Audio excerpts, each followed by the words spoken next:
మొన్న వీడియోలోని గురువుగారి విశిష్టతను గురించి మనం చెప్పుకున్నాము. గురువే సాక్షాత్ పరబ్రహ్మ స్వరూపము.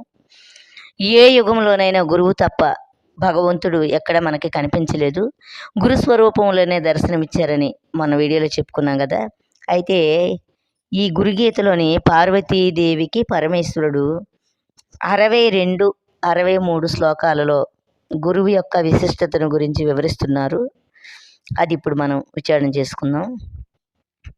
జ్ఞానశక్తిం సమారుహ్య తత్వమాల విభూషిణి భుక్తి ముక్తి ప్రదాతే చ తస్మై శ్రీ గురవే నమః.